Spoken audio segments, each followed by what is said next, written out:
How'd you like that, guys? I went for a New Orleans blues kind of style. Mm, fancy. That is not what happened. That is an inside joke I expected you to catch, but oh well. Welcome to the Two Schmoes Show. I'm the Pistol Ryan. And yeah, I'm a Schmo. And I'm Cairo. And I'm a Schmo.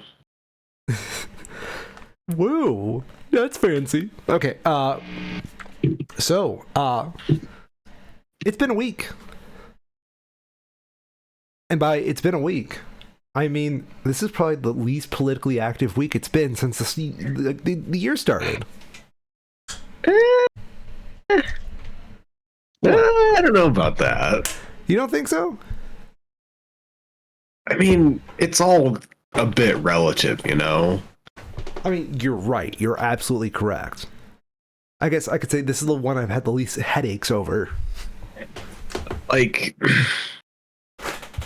I wonder how much of it is that less is happening and more that people are getting fatigued, you know? Oh, I totally believe it's fatigue. I think everybody is getting a little fatigued at this point. When the most politically controversial thing was the White House turning into a Tesla dealership for a day, like, you know, that's not the least politically controversial thing. It's the most talked about thing. I mean, it's pretty fucking bad. No, it is shit.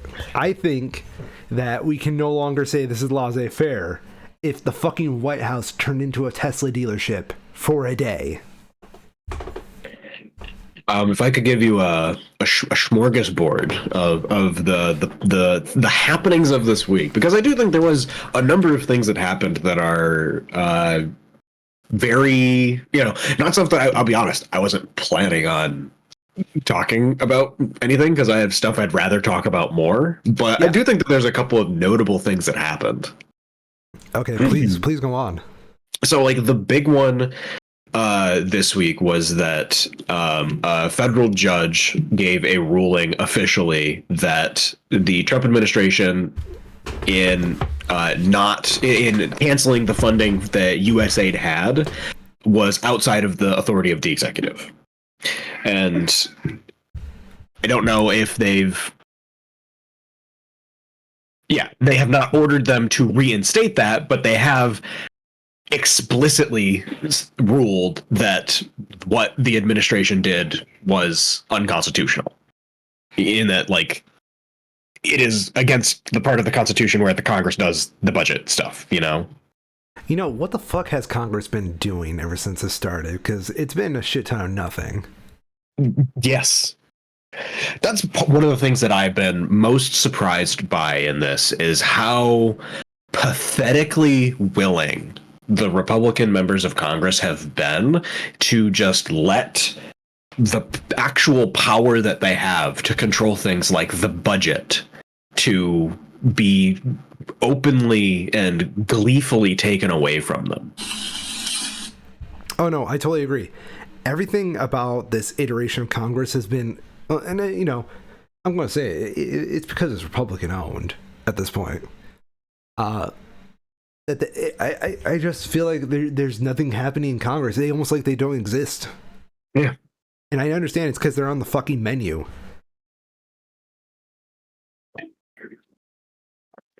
I don't even know if it's that. I don't know. I guess it's a mix of things, right? It's never going to be any one thing. You have people like Lindsey Graham, right, who are just so pathetic and spineless. People like Ted Cruz, that there is no bar too low for them to sink down to. They will always pick up whatever the party line is and happily go lie about whatever things they have, regardless of if it aligns with whatever morals they might have left. It does seem like, though, that there's just a huge number of them that are malicious actors, I guess, is the broadest, least specific way that I can put it. people who want to see the American government not function. Yeah, that's fair. I think that's a bold fucking stance to take when you're halfway through your term, but I mean, you're getting free money at that point, so why not? Yeah.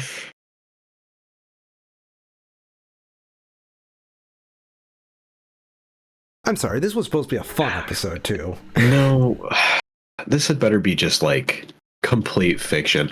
Have you seen any of the, because there's obviously a lot of news in January when Trump pardoned the January 6th criminals. Yeah. Have you seen any of the talk about the other people that he's pardoned since? No, please. I'm actually very curious about that. Let me see if I can find one, because there's one particular one this week that is like these people are just awful to the degree where I have to wonder if this is like the explicit quid pro quo stuff that we saw Giuliani ask about during Trump's first term, right? Where it was like, oh, what's a pardon cost? $5 million or whatever, like it was like that. Yeah. But since then, I know specifically, back in February, one of the major, how do I spell this? There we go. One of the major pardons was Ross Ulbricht, the founder of the Silk Road, like the dark web online drug dealer website. You know, he was pardoned. Forgot about that because yeah, I remember when I fucking heard that noise. Heard about that. I was thinking to myself, that's a name I have not heard in so fucking long. Mm-hmm. Let's see. Why would Donnie pardon the founder of the dark web?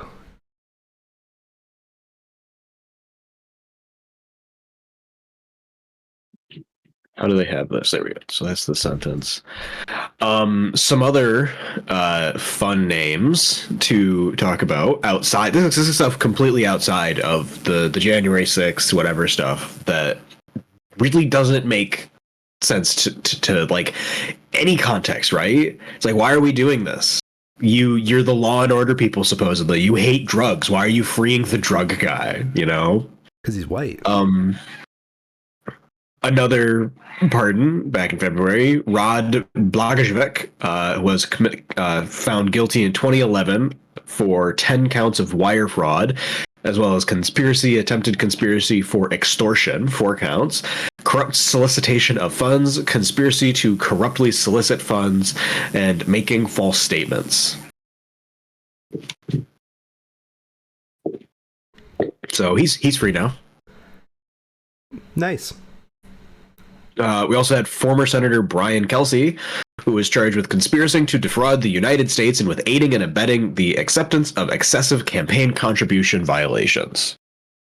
So if you make campaign finance contribution violations now, you just get a pardon, I guess. Like, the guy pled guilty to these charges, you know? Yeah. It's extremely obvious what it feels like it should be, at least. Anyways, though, building up from that, the thing that had me taken aback here is that apparently, because every politician has a fucking talk show now, Tucker Carlson's podcast had a special guest who went on to make their case for why they should get a pardon. Don't tell me. That person was Sam Bankman-Fried. You scared me for a second. You said politician, and I already went to like Bob Menendez, but like, oh no, he's a Democrat. They wouldn't give him a pardon. But no, Sam Bankman-Fried, who perpetrated possibly one of the largest fraud schemes ever. No, dude, he was just a secret genius, and you don't understand his methodology. While we're on politician podcasts, have you been keeping up with Newsom's? No, dude, because I saw the second one, and it was just as shit as the first. Let me see what he's at right now. Yeah. So you didn't hear about the part where he had Steve Bannon on? No, I heard about Steve Bannon. Okay. And I was like, he's officially washed. Yeah. Like, if you want proof of a fucking oligarchy in America, look at Gavin Newsom's podcast. It's wild. Bro is acting like they never got into a spat. His next host is supposed to be Milo Yiannopoulos. His next guest. Why is Milo? It's like, why? Why are you doing? Who are you trying to impress here, Gavin? What's your plan? What's your plan? Okay, you know, what is his plan? I don't know. Because I think, and this is me speaking from experience, from when I worked in a big media company. Yep. I'm not sure if the NDA is ended by now, so I'll keep things vague. Sure.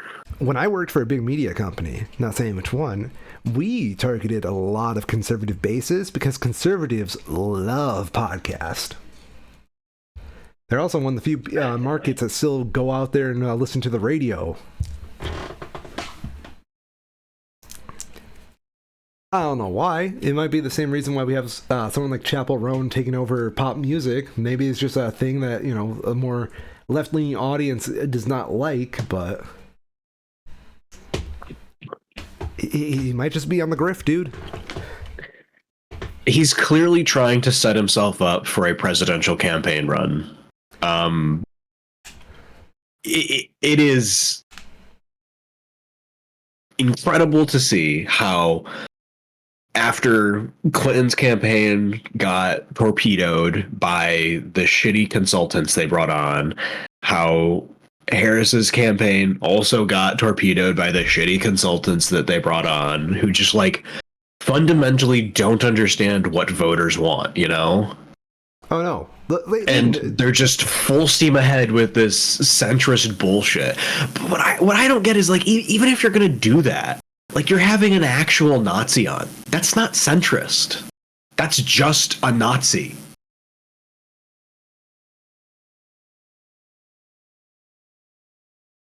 Does Milo even have much of an audience anymore? I don't know. I'm sure he's on some televised whatever. In my opinion, last I heard Milo, he was like doing Gamergate shit. That's an old one, Gamergate. Yeah. It is so surreal how so much of the stupidity in current US politics can be tied back to that. Dude, I regret Gamergate ever getting as far as it did. Yeah. Because I am convinced Gamergate is what fucking radicalized some people, which is fucking stupid. Isn't it?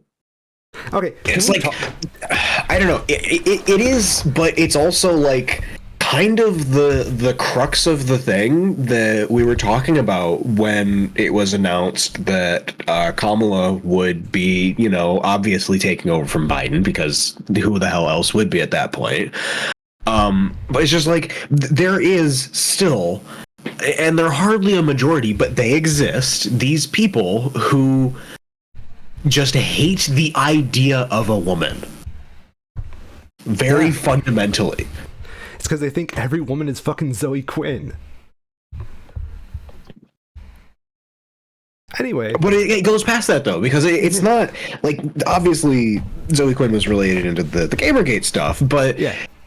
They didn't hate Zoe Quinn because it's Zoe Quinn. They hated Zoe Quinn because she was a woman trying to do what they thought was, you know, men's stuff. Okay, yeah, I will say this. Zoe Quinn is no longer a person to half the population of the U.S. She is an idea. Yeah. Yeah.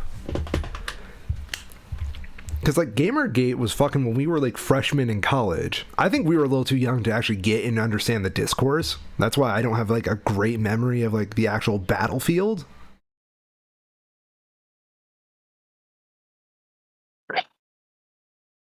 It feels lost.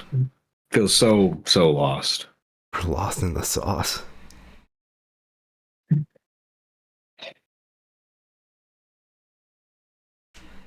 Yeah. I would not agree with the decision, I don't think, but it would make sense, at least, if Newsom was, like, going on other people's podcasts, you know? No, I can see that. I like that as a... What's the word I'm looking for? it's a viable tactic. If you're trying to make the argument that you need to reach across the aisle or whatever, even though that does very clearly doesn't work, go talk to some like Joe Rogan, right? Go on Joe Rogan's podcast. That's the actual audience that you're trying to reach, at least. Who the fuck is going to tune into Gavin Newsom's podcast? You mean that's across the aisle? I mean, I can imagine there's some like diehard liberal audiences, but I think he's like trying to farm clips, and then he's going to like try to get into like those algorithms where people search like, you know, Bannon, and then like they'll see Gavin in the clips, that kind of shit. I don't know. I'm not saying it's a good political strategy. I just think that's what he's trying to do.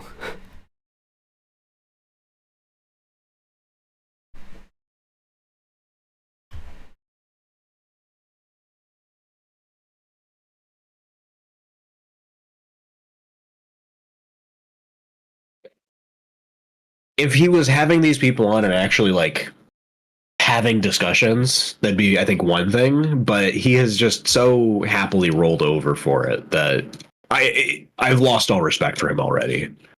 I don't think he can come back from this with a lot of people. Like you don't invite a Nazi down to have dinner with you and not lose a massive chunk of people who can see what the hell what you're actually trying to do.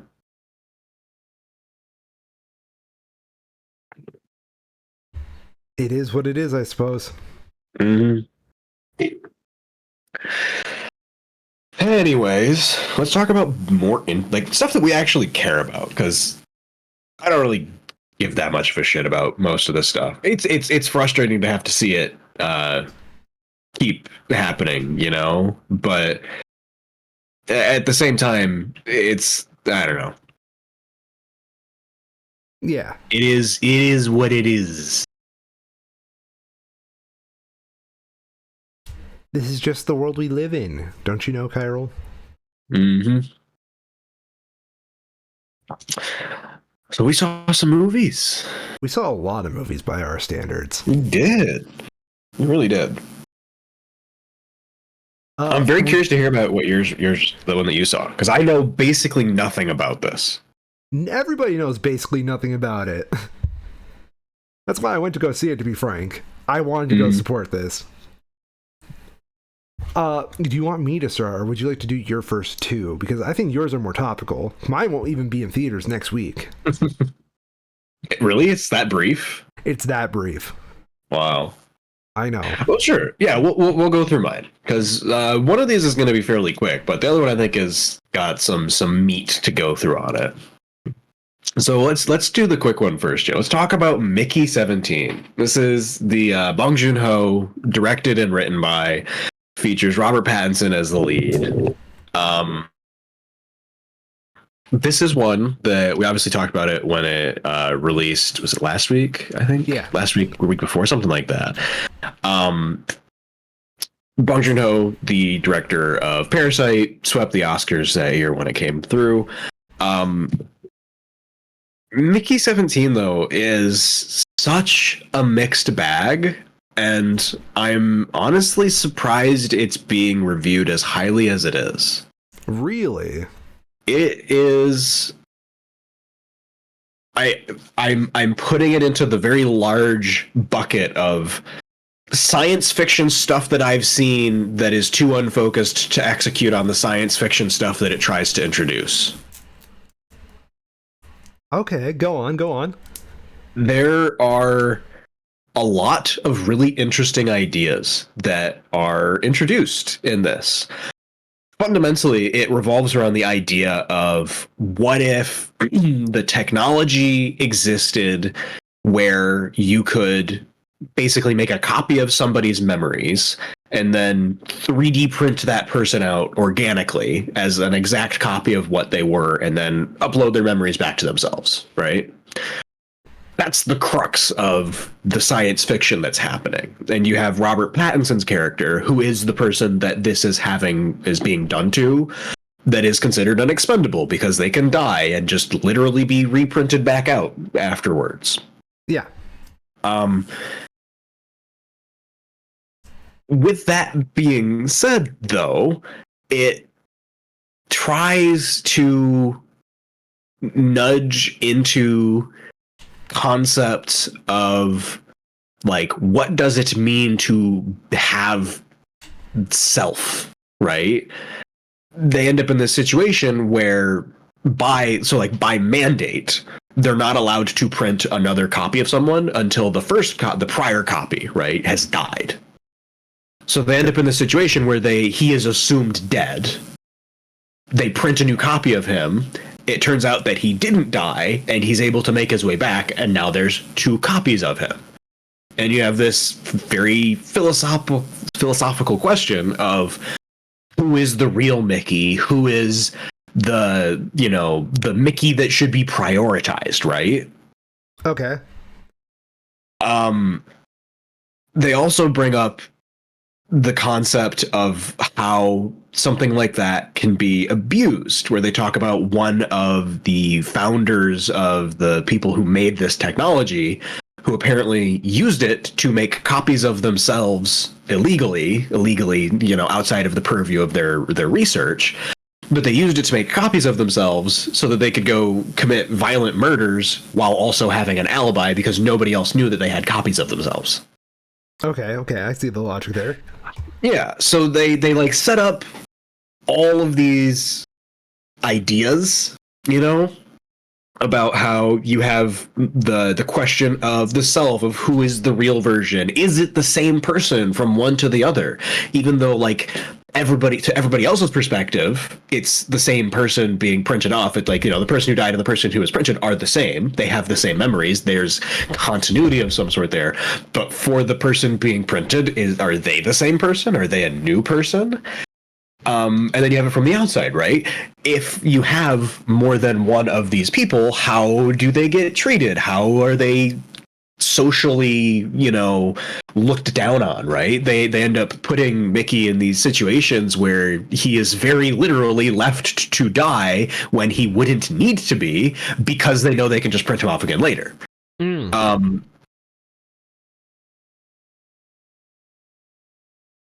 All of those things, though, just never really get fully explored. They don't have an answer to them, I guess, so to say, an opinion on the author, right? And I feel like that's something that a lot of modern science fiction either forgets or elects to just not do, is they just don't give their take on an idea, right? Like, go back to Asimov and robotics and the 3 laws and that kind of stuff. And a lot of that is fundamentally the idea, the opinion that you can build as many rules as you want for a thing, but there will still be ways that people will find to break those rules, no matter how airtight you think they are. Mm-hmm. There ultimately has to be some opinion, a stance being taken on this, other than just, you shouldn't treat people shitty just because they can be, you shouldn't treat people worse just because you think it won't matter, right? Yeah. That's like the only real overarching theme, I guess you could say, other than the more particular concepts that are being explored. If it was just that, it would be fine. But then they add like 2 extra layers of more concepts that don't have satisfying payoffs on it. Because the villain of the movie, who is played by Mark Ruffalo, is a not quite disgraced, but former politician who doesn't want to be a former politician. He lost his recent elections. Then he's looking for ways to get that power that he had previously back. Okay. The way that he finds that is by basically being the money man and chartering this intergalactic space mission to colonize a new planet, where Mickey is the expendable being researched on as they are on this intergalactic journey.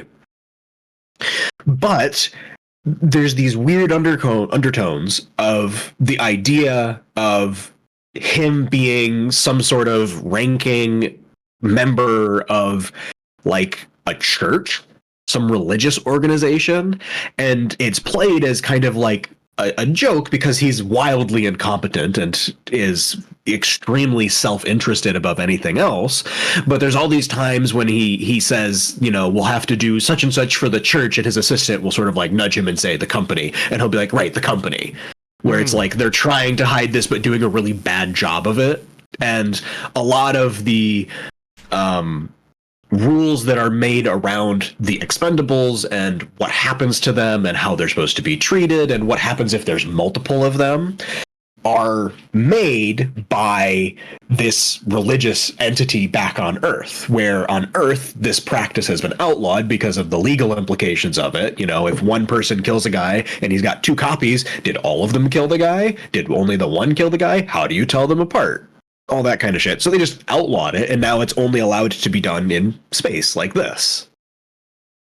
I'm not gonna lie, there's a lot going on here, and like you said, there's like no semblance of focus from what I can pick from you. Would you believe there's one other level to it? Please go on.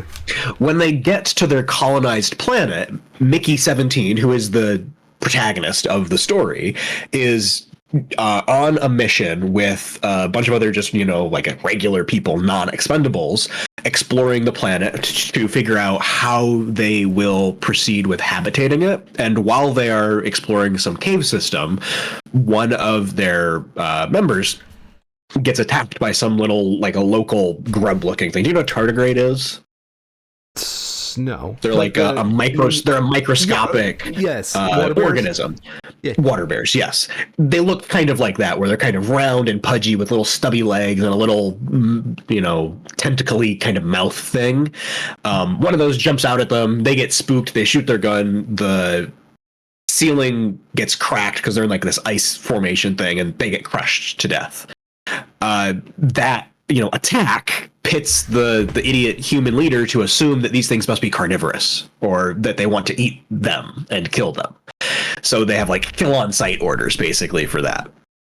On another mission, Mickey is still Mickey 17. He's out doing his thing. He falls into this crevasse. He gets left for dead. While he's waiting to die, he sees a big group of these things show up. He expects that they're going to eat him because that's what they keep telling him is what's going to happen. Except they don't. They drag him out of this ice crevice and pitch him up back onto the surface of the snow and just let him go. And it's just like, okay, well, what's going on here? And then this delves into this whole sub-story of how these local alien things, the fauna, are mostly intelligent and can communicate with one another and are very powerful. And that kind of spirals into the third act, where the human bad guy, Mark Ruffalo, steals one of them, or one of them gets on the ship and they try to like brutally murder it. And the bigger ones that are around them living outside the ship don't like that, of course, and it's just one more thing that doesn't really get fully explored. There's like 5 stories here. Any one of them would have been a good like 90-minute science fiction movie, but they tried to squeeze all of them into a little over 2 hours, and it just doesn't work as well. I do feel like, as you described, like this movie, each one of those predicaments, like those questions, was targeted strictly at like making you think, so that you like come out of the movie just thinking about the movie more. Which I don't know how I feel about that. But I also feel like there's a whole season of Doctor Who concepts in this. Absolutely.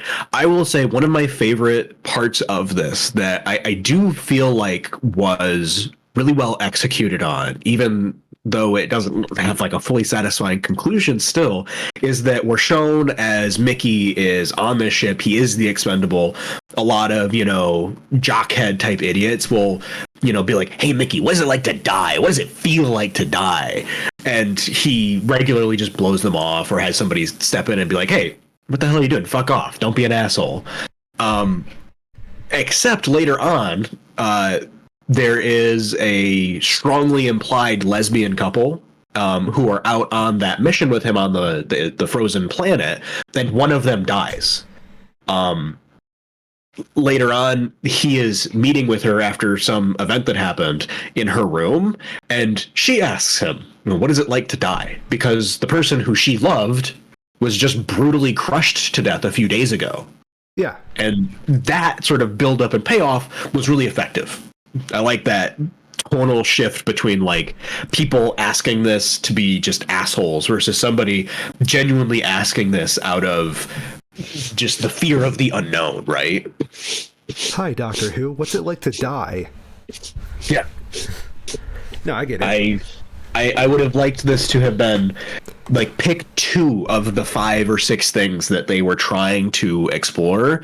Pick 2 of them and really drill down on them. If you want this to be more dramatic and interpersonal, you can take the concepts of like how people treat these expendables and how that is in turn reflected in their cultural decisions that they've made about how these people are to be treated. And you can make a whole movie on that. Or if you want this to be more of an action-y sci-fi thing, you keep the little, alien water bears and have that be part of the story and have something built into that to have like an analog that makes sense as to why they give a shit about Mickey in the first place, Yeah. Because there's these pieces that you would expect to be there in a science fiction story that's much more tight, like Alien, right? If you want it to be that more dramatic horror almost kind of thing. And they're just not there.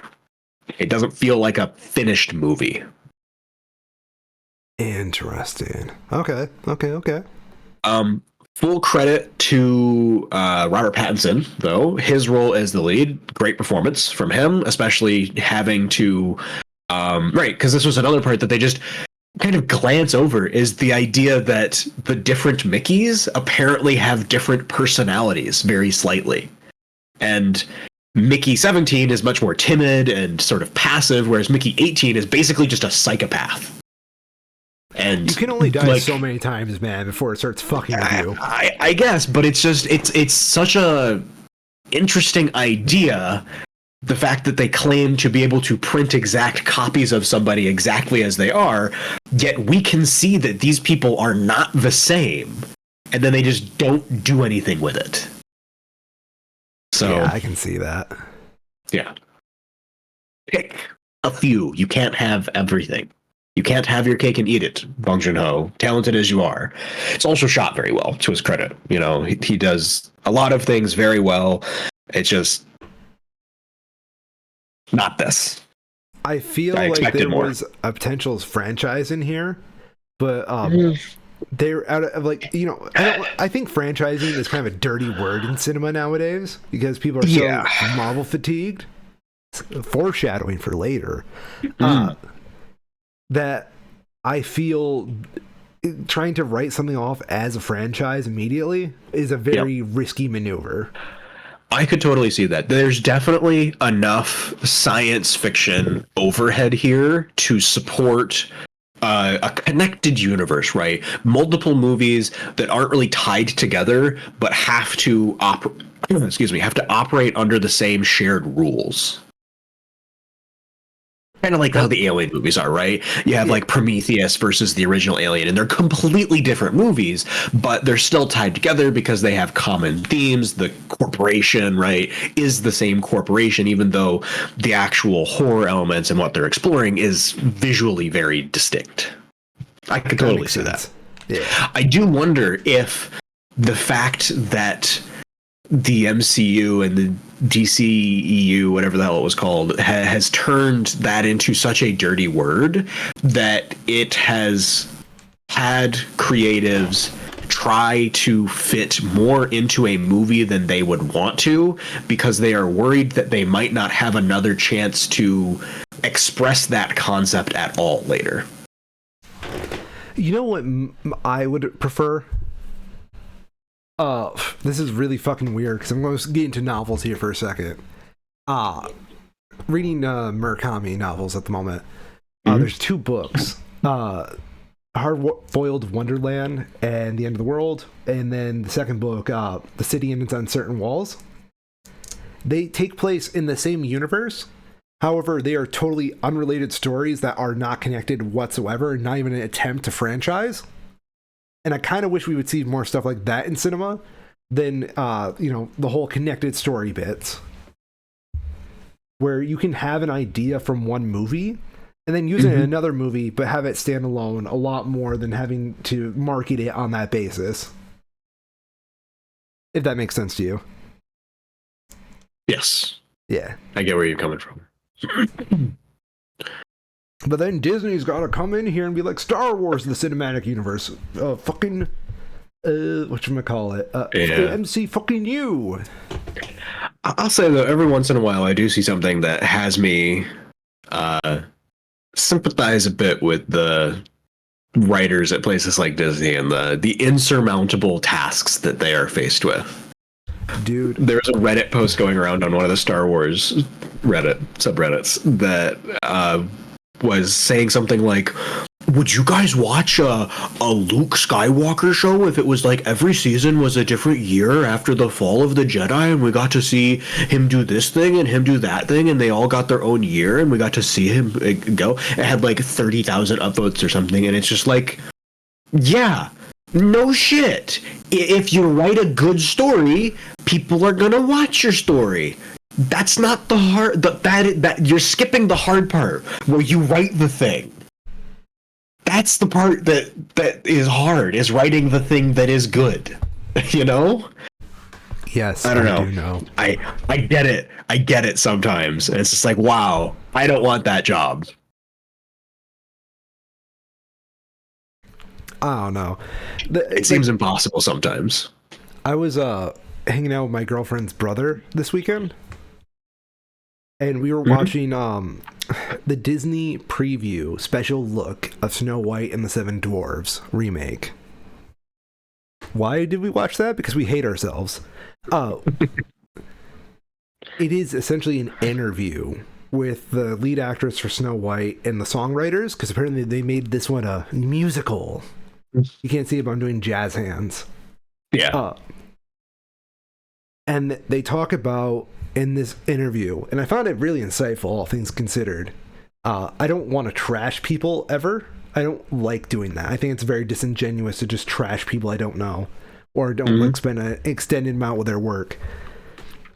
And they're going off about this passion for the Disney Renaissance, because that's obviously, when you think Disney, you always think the Renaissance. I think it's a casualty of our generation right here. Like Little Mermaid, Aladdin, all that Broadway stuff. They talk about growing up where Disney was just Broadway as a cultural exported that. And how they tried to bring that sense of Broadway to this movie. And then they played the first song of the movie uncut. I am not looking forward to that movie. The music in that was not good. And I'll say this, right? I could hear their attempts at doing Broadway in there. I could hear the Broadway. However, what drove me up the fucking wall is that every time they were leaning towards Broadway, you could hear somehow, some way, someone forced them to write like Lin-Manuel Miranda, and it did not work. Yeah. And I feel that is Disney's own executive board right there, because Lin-Manuel Miranda sells fucking tickets. I do wish. I think that's a bit of a modern musical problem in general, is like musical for film, right? Yeah. Is that they tend, in my opinion, to overcomplicate things without a good reason for it. It's like musicals have a bit of a formula to them, and it's because it works really well. You don't need to get too crazy to make a good musical, right? Like the hard part is making good music and getting good choreography. If you can do that, that's not easy by any means, but if you can do that, the rest of the like story pretty much falls in line.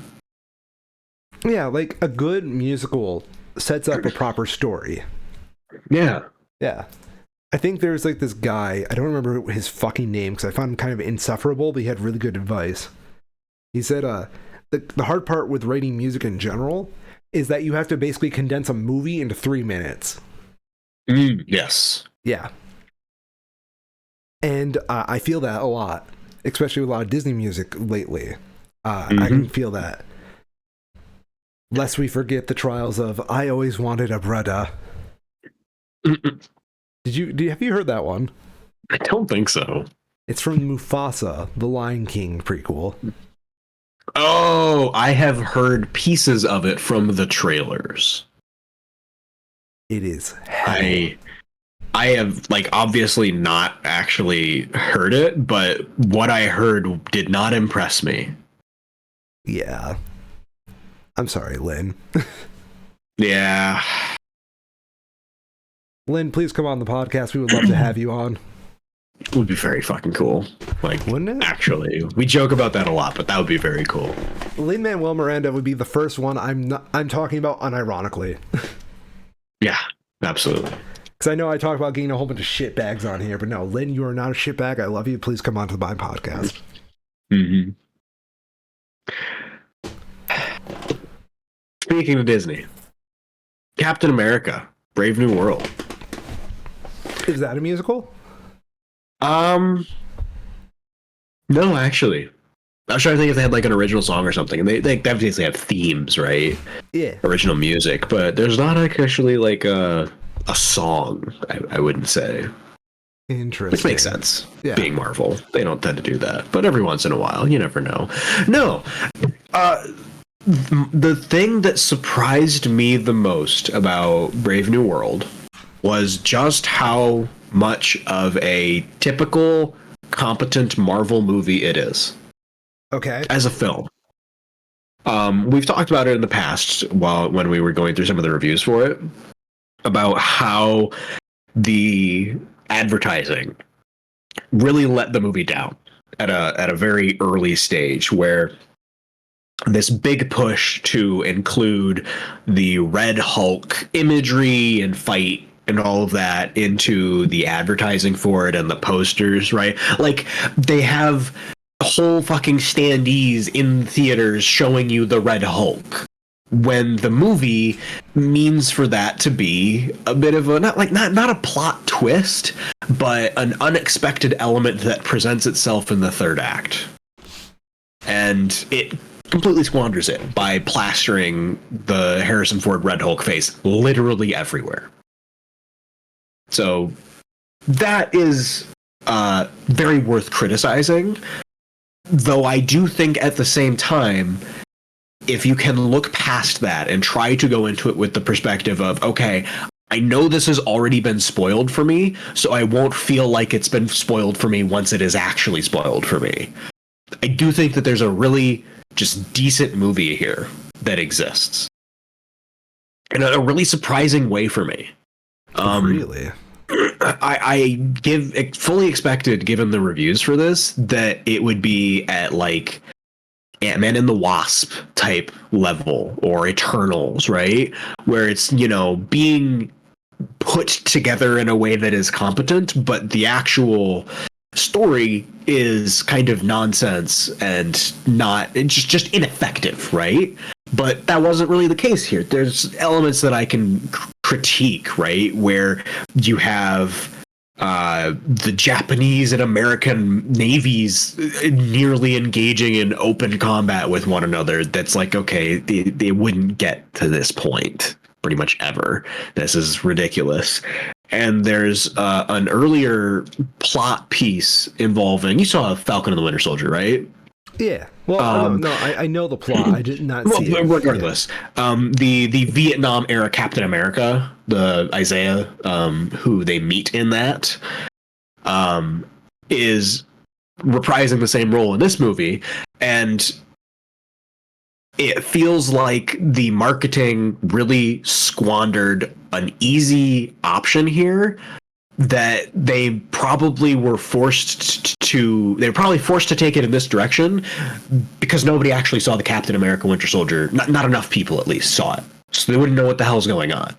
Like, you'd have to do so much groundwork in the early part of the trailer to have people understand who this other Captain America was during the Vietnam War, and what happened to him, how he was basically tortured for decades afterwards because he was black, that they couldn't really use that.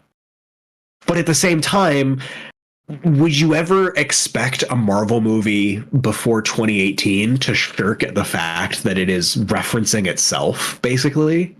Like that's the gig. That's what they do. I don't know. I'm mixed on it. I wish that there's a way that this could have been better received. And I think the Disney TV shows, I think the Disney TV shows put it in a very difficult place. And I think they made the wrong choice. They should have made the trailers where it shows like the first act stuff and hidden the Red Hulk stuff and just trusted people to go and see it because it's a Marvel movie that's made competently, and reviewers will be like, yes, this was a good movie with an interesting plot twist at the end. But instead they balked and were like, oh, we don't think people are going to recognize this character because we had him in one episode of a TV show that nobody really watched or cared about. So instead we're going to put Harrison Ford, but he's red and angry on every poster, literally fucking everywhere. Kool-Aid Man Harrison Ford. Yeah. I have a question. Yes, please, go ahead. How does this feel in the greater pantheon of Captain America movies?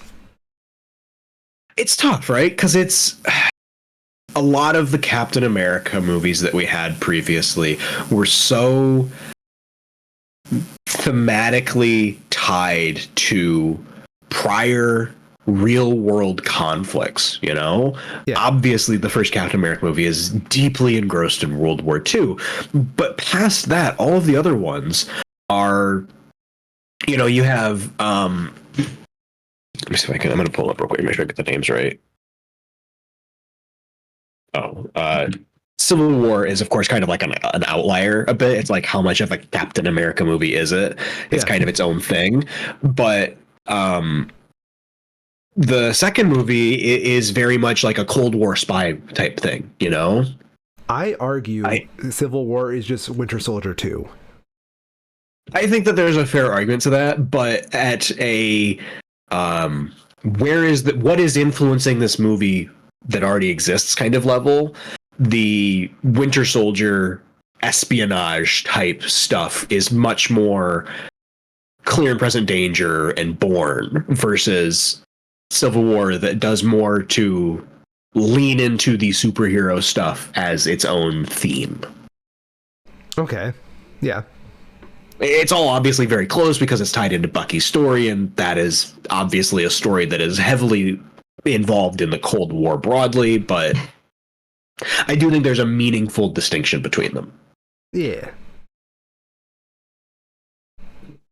The new one feels almost like an attempt to, if you're trying to keep it like within the Captain American pantheon, to extend that thematic idea of like Captain America is Captain America and we're going to represent period of history of American conflict, right? Mm-hmm. This one ties more into Desert Storm, I guess you could say, Iraq War kind of vibes to it.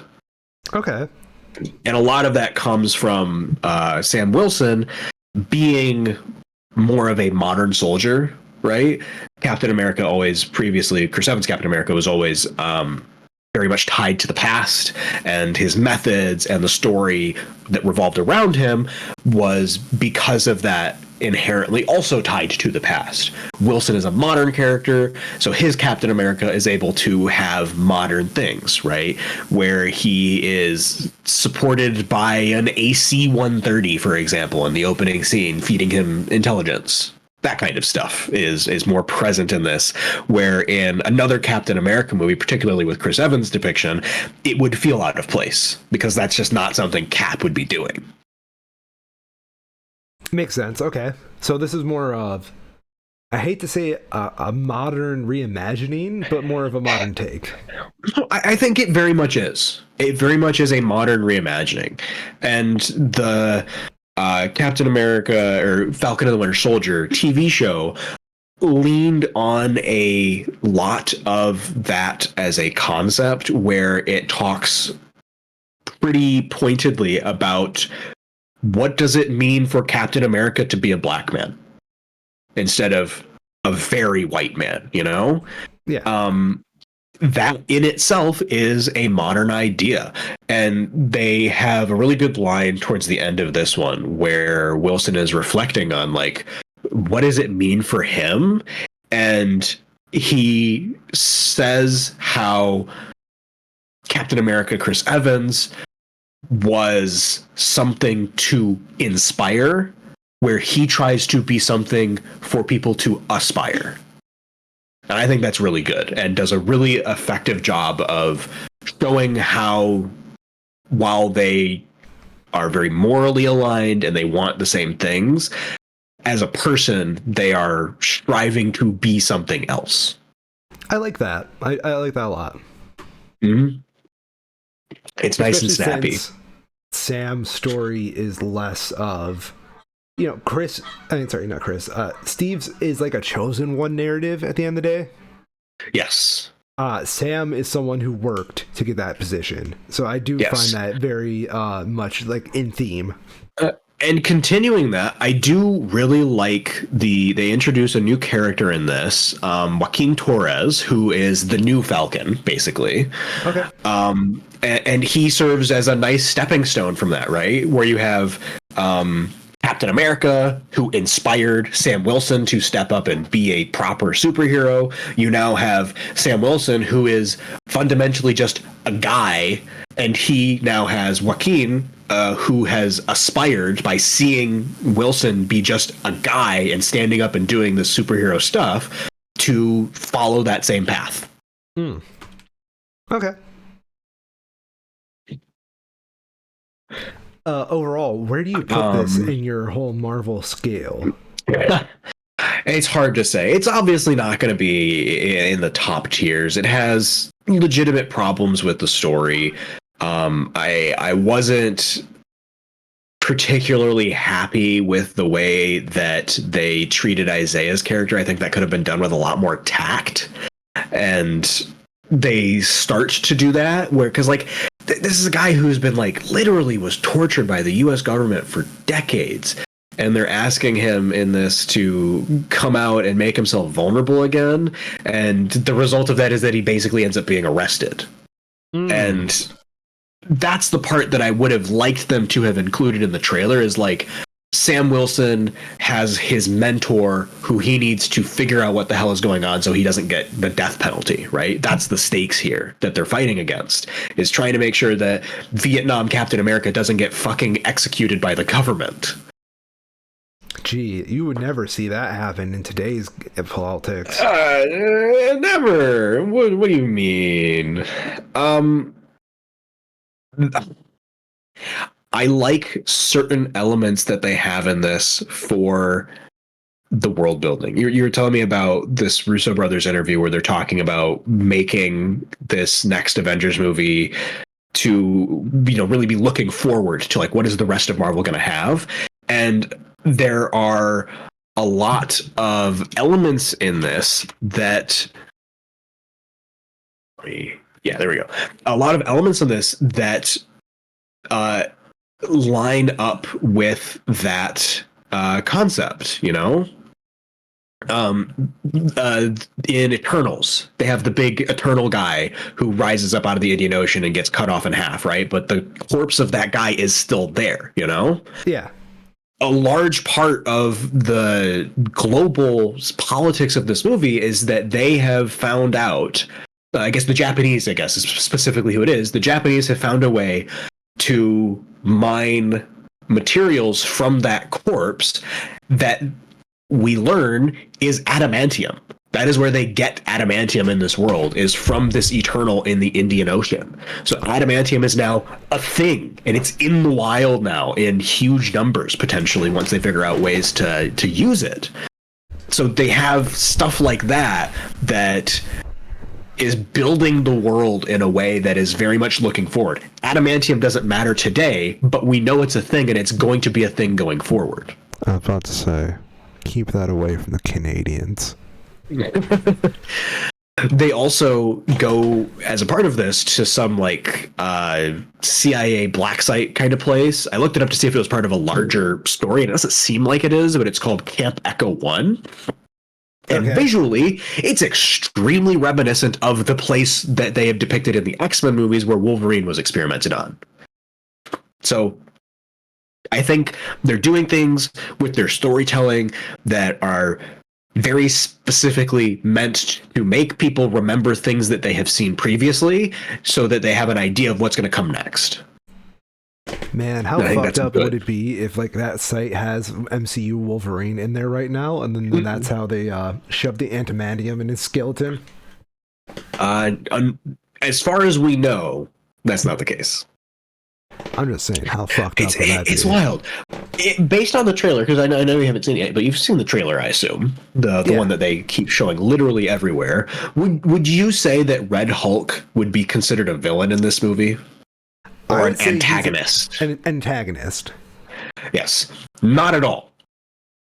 Not even a little bit. The actual antagonists are a mix of, what the hell is his name? Samuel Stearns, who I assume was in the original Hulk movie as like one of the scientists.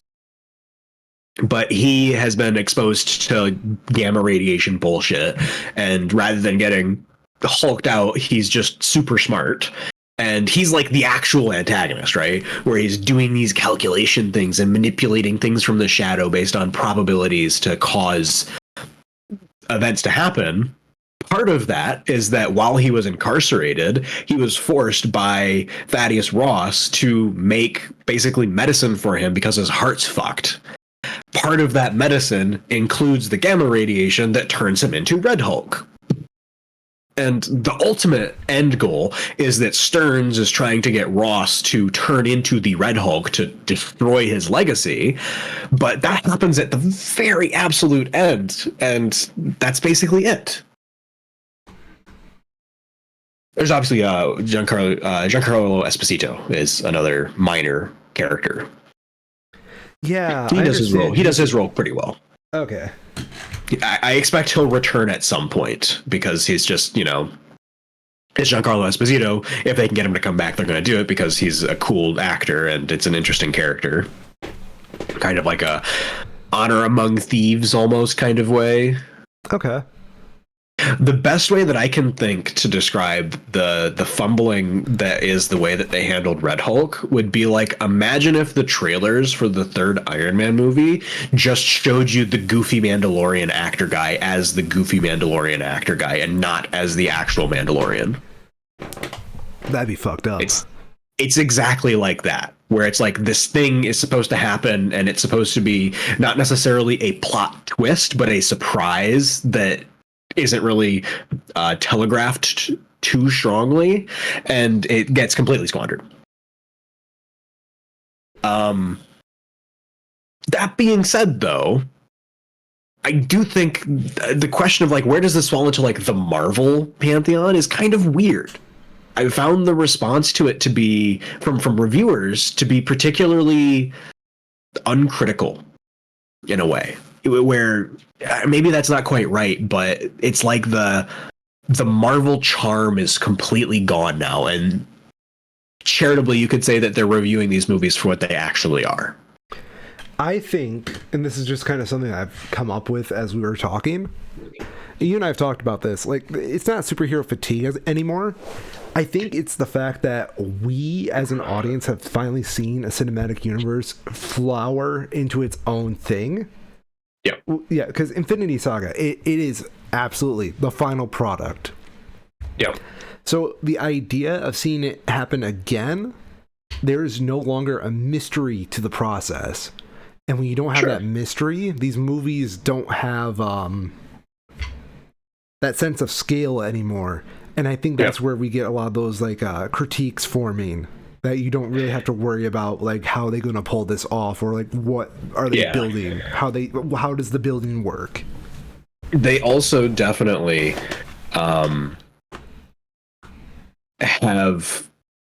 oh my god, I completely lost my train of thought. Never mind, I had something there and I lost it completely, because I saw on the IMDb page that 2 of the 4 clips they have just spoil the Red Hulk thing, and it distracts me so fucking much. Ouch. I was going to mention that one of the other broad like plot implication things as part of this movie before the Red Hulk stuff happens, Thaddeus Ross, after he is elected as president in this, asks Sam to come to the White House because he wants to ask him to restart the Avengers. Okay. So they are definitely, I think, trying to sow the seeds for something new, and will probably have to wait until Thunderbolts to see it really develop. But they know what they need to do to keep this franchise moving forward in the way that they want it to. It's just, COVID did a lot of damage, right? We're still recovering from Black Widow. It's wild that Black Widow was the first movie to come off on this whole situation. Isn't it?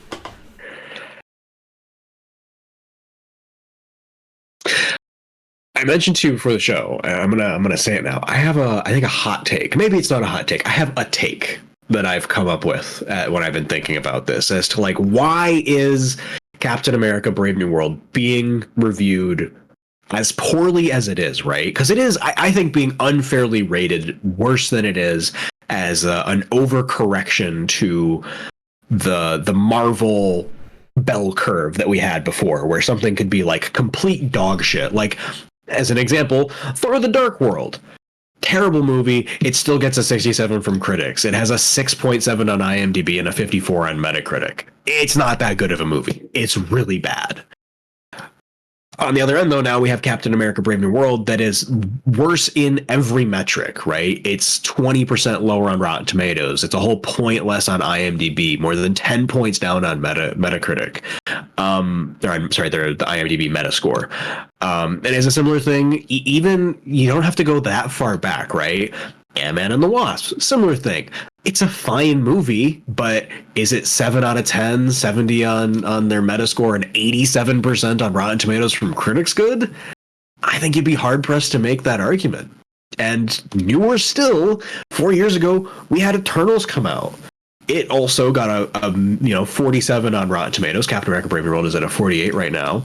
But if you look at the IMDb page, Eternals is at a 6.2 and a 52 Metascore overall, whereas Captain America: Brave New World is lower on both metrics by a fairly significant chunk.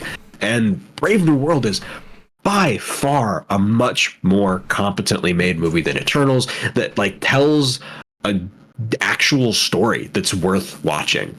I would never recommend somebody go out and watch Eternals unless they're like explicitly trying to watch all of the Marvel movies.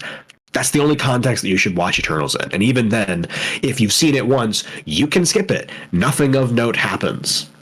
And that kind of gets me to my larger point here. Yeah. Is that all of that taken into account, I still don't think that checks out for the public reception of it, right? Where like even Eternals was, as it was particularly poorly received in the public space, and even then it still did fine, right? Thor: The Dark World turned $500 million. Ant-Man and the Wasp did the same thing at $622 million. And Captain America: Brave New World is doing fine. It has surprisingly a relatively low budget for a Marvel movie, only $180 million, and it has fucking Harrison Ford in it. But it is likewise not really blowing anybody away. And it had me wondering, I have no basis for this at all, pure speculation, but I have to wonder, is the fact that because they called The Last Avengers a movie Endgame, enough that when you talk to like an average person who doesn't really give a shit about the MCU, they just want to watch something that's good in an action movie and maybe it's superheroes, calling it Endgame, the last thing. I wonder if they just think that the MCU's done and they just don't care anymore. Not that they don't care, because that implies that like that there's just a level of apathy even beyond that they're not even aware that it's continuing, Yeah. Like the people who are like, what do you mean Biden's not running for the presidency anymore? Like that level of just unawareness of what's happening in the wider scope of things, right? I have to wonder if that is an element in it, where they put the word end in the product and people were like, okay, cool, I'm done now. I don't have to worry about this, and I'm not going to. At a subconscious level. I think it's subconscious level. Because even when I left the fucking theater, when I saw that, I'm not saying that I wanted things to go south like they have. I was just like, if things go south with what they go moving forward, I'll still be completely okay with this. Yeah. Yeah. There's a really good feeling of finality to it. Yeah. Even then, you still have Far From Home, which is technically like an epilogue in the grander scheme of things. Definitely. Yeah. Man, I don't know though. I wonder, even if they can continue to make good movies, right? Like I've been pretty down on the Marvel stuff for a while. We had Guardians of the Galaxy Volume 3 that was good on its own because it was doing its own thing, but the more recent ones have pretty underwhelmed, and I expected this to continue on that trend, and it didn't. This was totally fine. It's competent. It's well made. Harrison Ford even gives a pretty good performance in this. I was really shocked by that. I expected him to be completely checked out, but he does fine. So it's like, even if we get to the point where Doomsday comes around and it's the fucking best thing since sliced bread, I don't know if that's good enough anymore. I think what they need is something, not critically. I don't think critical success matters at this point. They need a shock. They need to do something. Yeah. I think it's telling that one of the most exciting superhero things that people are looking forward to is just a basic ass Superman movie. Isn't it though? I think it's because, again, it is kind of shocking. Yeah. Things have just gotten too complicated for the average person to just have the mental load to just keep up with year to year. You got to strip it back some. If people are seeing these things, and regardless, like this, I would say that the average person can absolutely, if they wanted to, be able to keep tabs on all of this, but they just don't want to. They have other stuff that they care about more, and you got to meet them at that level. And I don't know if Doomsday is simple enough. Maybe we'll see. I would say that the Fantastic Four movie is going to be kind of a litmus test for that, because that seems like a much more stripped back, bare bones superhero story. Mm-hmm. And if that can do well, then I think they've got a shot. But if that can't crack it, then I don't know what they're going to do from there. I think the way Daredevil has been getting like reception lately, the reboot specifically, I think that's a good omen. Yeah. There was for a while this sentiment that was basically like, oh, superhero movies are the genre's dead, right? And I think we had to play into that a little bit because it felt like it for a while with how much of a slump they had during COVID. Yeah. But there's clearly an appetite for hero stories, right? And even if that's not Superman or, Captain America, people want to see these heroic people do good. However that ends up being. There's an appetite for it still. Very much still an appetite. I think what people really want is just good movies. Yes. And I think they want something that they can just pick up and get into easy. Bold take. People want good movies. Dude. Okay, I should take that back because the next movie we're talking about is good, but people aren't fucking seeing it, and I got a bone to pick with our audience. Honestly, I didn't even know it existed. Yeah, fuck you. You're part of the problem. Yeah. Why can't you just be on the pulse like I am, Kyril? I am curious if I'm sure they do, have it at Celebration. What are people even outside of Marvel movies, what is what happened to that audience and where are they now in your opinion, as we're kind of segueing? Like, what are they watching? Yeah, like Whoa, okay, so I guess that's a good way to segue into like the actual reason that I went and saw movies at all this weekend was that I was curious as to like what's the theater experience like, because the weather was kind of crappy on Saturday. yeah. It was overcast and not really great for being outside. So I was just like, yeah, I'm gonna go to the theater. There's a couple of things that I've been, curious enough about that I can make a day out of it, and I'm curious to see how many people are actually going to the theater, and they aren't. I saw right now. I saw a Marvel movie about a month after it released at a, prime time, middle of the day on a Saturday kind of thing. Weather's not great. What are you going to do? And I was the only one in the theater for a fucking Marvel movie. I have never had that experience before. There were more people at Megalopolis. Megalopolis. By a significant number. I don't know what they can do to get people to care.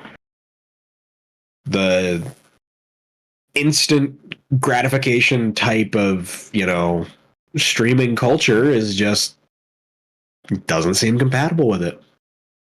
No, perhaps not. It's the best I can figure. I think there is an intention investment like deficiency going on. Not like just an Absolutely. intention. Yeah. People don't want to invest in things as much as they used to. No. It's easier just to say fuck it's hard. On Twitter. It's easy to get basically addicted to the quick dopamine hits that social media provides, and then find traditional media unsatisfying as a result, unless it's extraordinary. Yeah. I do think we have less of an appetite for a mid-movie nowadays. Yeah. Yeah. I watched, I didn't talk about this on the show because I'm not a fucking idiot, because I know people don't want to hear this. But I watched a movie. It was called Good Morning. It's an old Japanese movie. I'm a big fan of like Turner Classic Movie, their selection of Japanese movies. And I'm not going to lie, it's a slow movie. It is a very slow movie with very little stakes. But dude, it was charming. It was funny. And I'm not gonna lie, it was like one of the best things I've fucking seen in the last few months. And I had to watch it exclusively alone because there's no one else I could think of that would care about this fucking weird ass Good Morning movie. Yeah. It's literally a movie about two kids throwing a fucking fit about not having a TV.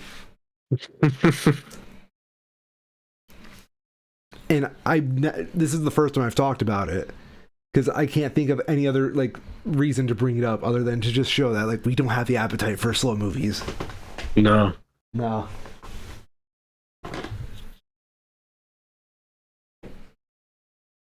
Speaking of slow movies, shall we get on to the big boy? What's up with this Looney Tunes shit? Dude, it's peak. Is it? It is way better than it has any right to be.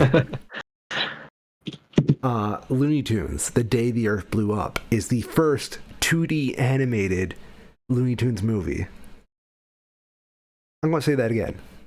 The first 2D animated Looney Tunes feature film. Do you see anything wrong with that, Kyril? That doesn't feel like it's right. Doesn't it? But it is. Huh. Because Space Jam was live action hybrid. Sure, I guess so. Yeah. And everything else has not been a feature-length film. Huh. Also, controversial opinion, fuck Space Jam. I do not like Space Jam whatsoever. I tend to agree. Space Jam is fine when you're a child. Yeah. There's nothing of substance to go into that fucking shoe commercial as an adult. But no, let's talk about good Looney Tunes movies. The Day the Earth Blew Up is hilarious. A little preface, when I was a kid, I wanted to be an animator. It's shit like this, with my little amateur animation brain, that I felt seen. It is a movie that is essentially a sci-fi thriller comedy about Porky Pig and Daffy Duck trying to save the world from aliens. And you know what, Kyril? Yeah. It is the best thing I've seen in theaters this year. Not saying much since we're only in March, but holy fuck, dude. Still. There is a character in this film that's animated in a different art style than the rest of the characters in the whole movie. In the sense that all the characters are running on 12s and 24s. This character is running on 2 frames of animation. Oh, that's weird. Oh, it's hilarious. Some Rob shit. Yeah. It is like the kind of thing you would see like on Aqua Teen Hunger Force. It's so poorly animated as a joke.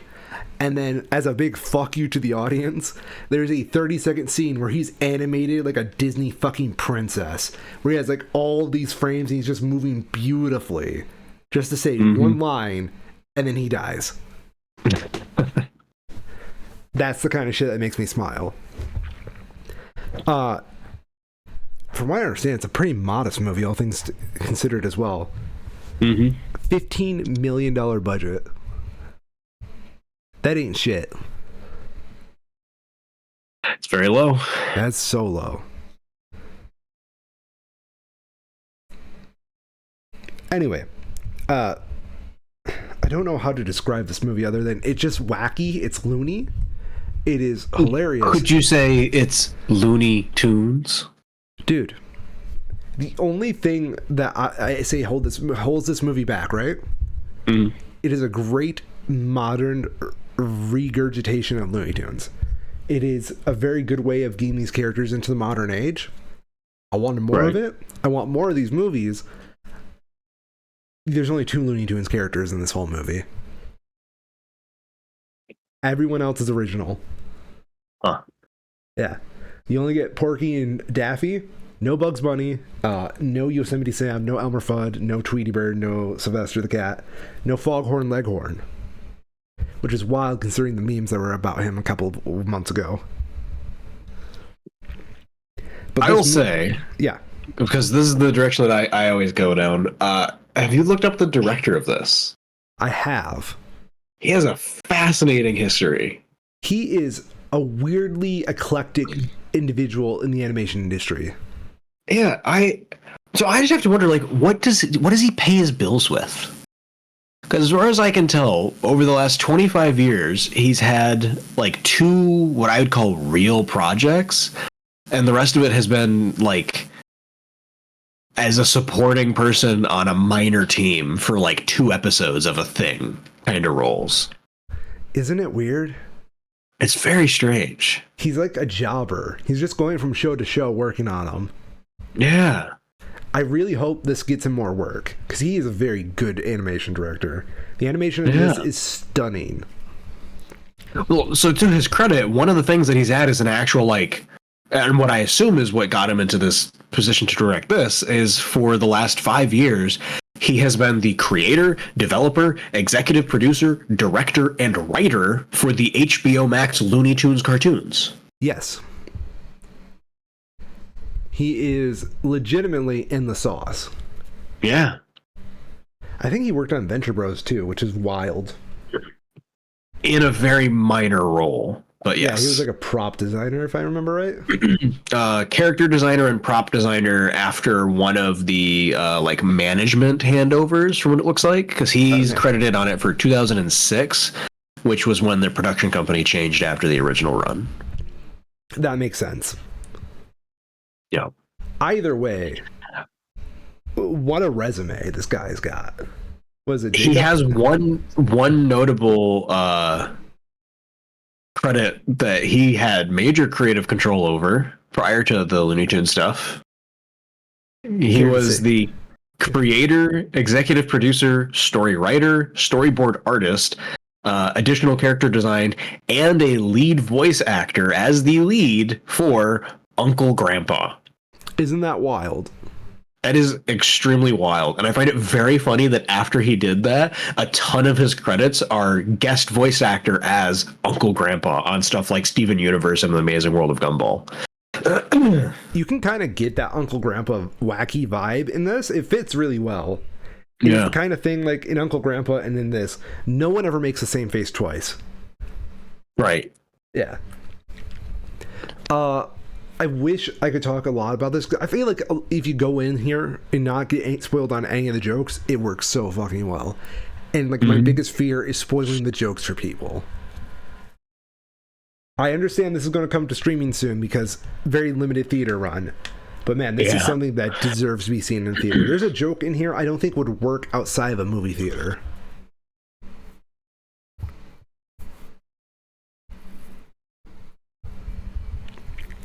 It's an extremely impressively small budget, especially for animation. For animation. And the thing is, it doesn't look cheap. It looks like it was made with a lot of love. So quite frankly, either they had like really slow deadlines with this, or, and I hate to say that, people weren't getting paid what they deserve. Yeah. It breaks my heart that this movie's only got $3 million in the box office. It's up to 5 now, according to Wikipedia, at least. Okay. So it's been a little bit revised, but it's still not huge. No. Granted, a limited theater run on a movie that had no promotion, better than I would expect. Yeah.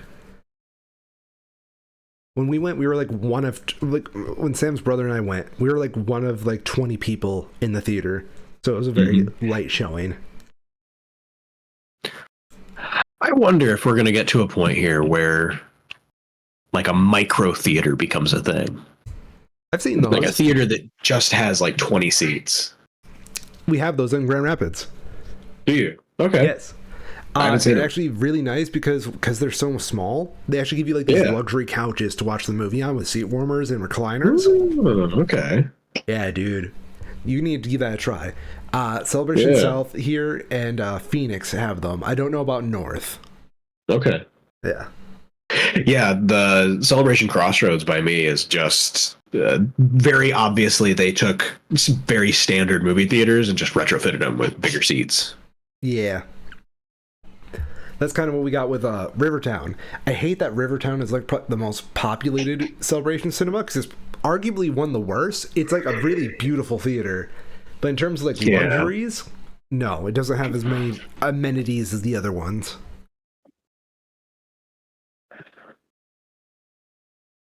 Another fucked up thing. Celebration. I'm calling you out right here. You're only showing this in like 5 of your million theaters. What the fuck is wrong with you? They're usually pretty good about that too. Yeah. Granted, they showed them in the big theaters, so it kind of makes sense. I just wish we would have got them in all the Celebration cinemas. Mainly because Celebration South, which I live like a block away from, would have had those nicer seats, and I would have loved to seen this in the nice seats. Okay. Yeah.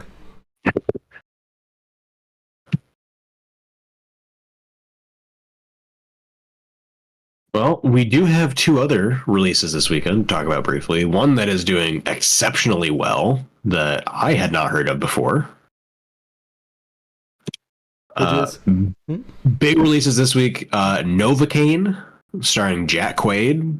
It's been fascinating to see his rise to relative stardom from being just a guy on, The Boys to headlining feature films. I only found out about this movie from a standee that was at the theater I went to. Same. That's where I first saw it as well.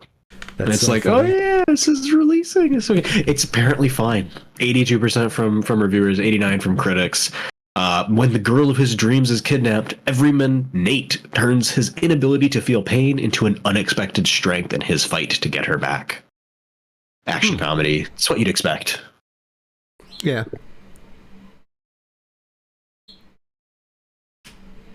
What else do we have? Other release is Black Bag. This one seems to be a lot more serious. It's sitting on a 97% from critics. Black Bag is a gripping spy drama about legendary intelligence agents George Woodhouse and his beloved wife, Catherine. When she is suspected of betraying the nation, George faces the ultimate test, loyalty to his marriage or his country. Nice. Yeah, very standard, but I'm surprised it's reviewed so highly for such a standard-sounding plot. It has Michael Fassbender and Cate Blanchett playing the leads, so very talented folks. Not a ton to say on it. Have you seen the Rami Malek action movie? Trailers for that? What the hell is it called? I saw one for the first time ahead of Mickey 17. The Amateur. So he plays like a CIA analyst kind of guy in a very literal way. Like he's just the computer guy. He's IT effectively for the CIA. And something that he worked on has these bad guys involved with it, and they kidnap his wife. Or no, that's not what it is. His wife happens to be caught up in like some terrorist thing and is kidnapped or something like that. And he's adamant with his bosses. He's like, I'm going to go get him. I'm going to find him and I'm going to kill him. And they just literally laugh him out of the room because he's not even cleared to have like a firearm. He's like that level on it. Okay. And from what I can tell, it seems like it's a kind of twist on the oh god, what the fuck is that called? The Liam Neeson movie. Taken, right? But rather than being like this badass action guy, he uses his like tech and science skills to just murder the shit out of these people trying to find his wife. And it seems like a fun little twist. Yeah. Could be total trash, but I'm curious to see what they do with it. Comes out in April. He's a cryptographer. Cryptographer? Yeah. So, I do want to bring up one thing. Yeah. What were your thoughts on some of the trailers that played? It's always fascinating. Aren't they, though? It's the kind of thing where if you ever go and actually go to like Rotten Tomatoes and see like what's opening this week, I would say there's two categories, maybe even three, but I think two of them are basically the same. We'll say three categories of movies that we'll do four even. We'll be generous. Four categories that I ignore. And those are very low budget movies that you realistically won't be able to see because they're film festival type stuff. Foreign language movies, particularly from India or China, that you won't be able to see because they're not showing in your region. And even if they were, they're not likely in the language that you would speak. Political propaganda movies because don't care, and religious movies. The religious one I want to talk about. The religious movie genre is a fascinatingly broad niche that the advertising money that these people have is ludicrous. Like right now, releasing this weekend is some shit called The Last Supper. It's a 2-hour drama, and you're never gonna guess what it's about. It's the Last Supper. It's the Jesus thing. And it's always hilarious because whenever you see this, it's gonna be like a handful. There's 3 critic reviews for this. One of them says it has pacing issues, but it's fine. The other one says it's bland, by the numbers, shallow, and I like this one. A faith-based film you can give up for Lent. But that's because hilarious. It's a religious, it's good. That's clever. Yeah. Because it's a religious movie, though, it's flooded with the exact kind of people that you would expect to be in the reviews of a Rotten Tomatoes movie, who maybe even didn't even see it, but if they did, they went and saw it with their church group. Oh, totally. So it's always fascinating to see when one of those gets their trailer put up on the big screen next to like the next Mission Impossible movie. It's such a stark contrast from one to the other. We got a bit of a treat at this one. I don't even know. Do you remember what it's called? I remember it was Charles Dickens was supposedly the version they were telling of this story, which I find that hilarious because the idea of Charles Dickens writing the Bible is somewhat fitting for me. I don't know why. King of Kings. That's it.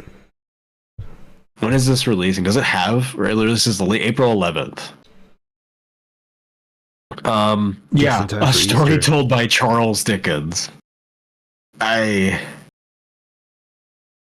don't get why. I don't know how they got the celebrities for this. The animation. What? It's just money. I know, but I mean, like, the animation looks bad. It looks like that Pixar AI generated shit. Yeah. Wouldn't be surprised if it was. Honestly, if they got an AI to design the characters, it would make a lot of sense. Mm-hmm. Like, okay, to our audience, please go watch the trailer for this. It is so hilarious. It's such a weird cast.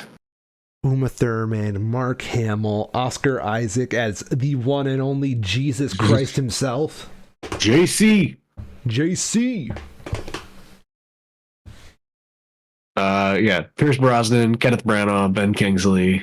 It's a lot of money they're throwing around. I'll give them that, dude. I have to imagine, like, for a lot of these people, it's just a paycheck. Like, Mark Hamill in particular does so much animation work. Let me see here. I'm seeing if I can find a budget.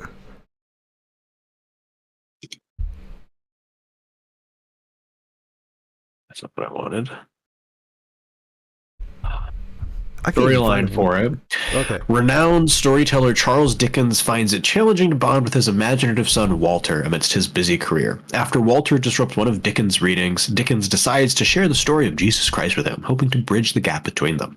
As Dickens narrates the story, Walter becomes captivated, experiencing the events of Jesus' life vividly. Through the journey of Jesus, Walter and Dickens' relationship deepens, culminating in a bond of love forged through storytelling. This thing's only 100 minutes long. Most charitable reading that I could have for it is that maybe a lot of these people signed on to it after seeing that it was more about storytelling than the Bible part. Cairo, please look at the poster and tell me where's the storytelling part. Well, you can see it's got Dickens right there. He's in the corner. Okay, here, I'm going to throw some fucking eggs. Why does the Charles Dickens character look like a rebrand of the Jesus character? Yeah. It's because they have one face model, so they have to use it and stretch it. What did Charles Dickens actually look like? That doesn't look like that, I'm almost certain. He kind of looks a little bit like that. No, he's bald. Yeah, that's Make this fucker bald. He's baldine. Look at that hairline. Nah. I don't buy it. That ain't Charles. That ain't Chuck. That's not Charlie D.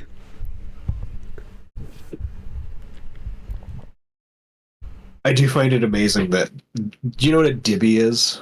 No. So, it's an idea that was penned by... Oh god, who all is in that? Like the I Hate Everything movie reviewer kind of group. Where it's the idea of like a minor character that exists purely to be cute. And I find it very funny that in an animated movie about Jesus Christ and Charles Dickens, they have to have this cute cat character to keep like the actual 3-year-olds from making a fuss. What I kind of hate about this trailer, and I talked to you a little bit about it before the show. Yeah. I despise when people tell like the story of Jesus Christ as this grand narrative and like take all the humility out of the story. And then they have the goal to start it off with. So the story starts in the back of a barn. Never been a fan of that. Mm-hmm. And that's exactly what the kind of energy this movie gives off.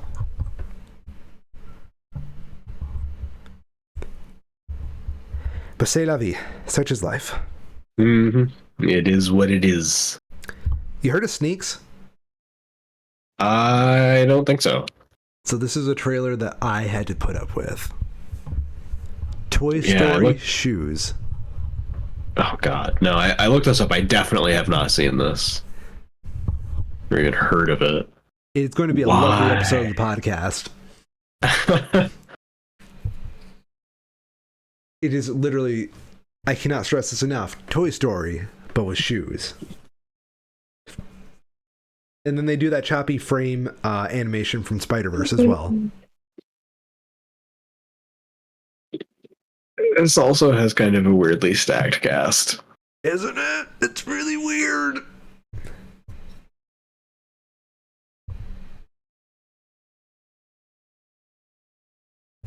Everybody go watch the trailer to Sneaks as well. You will not be disappointed.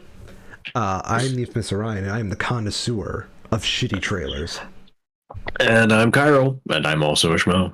Oh, do you want to end it here? If you want to. Why not? That'd be funny. Just end it on Sneaks.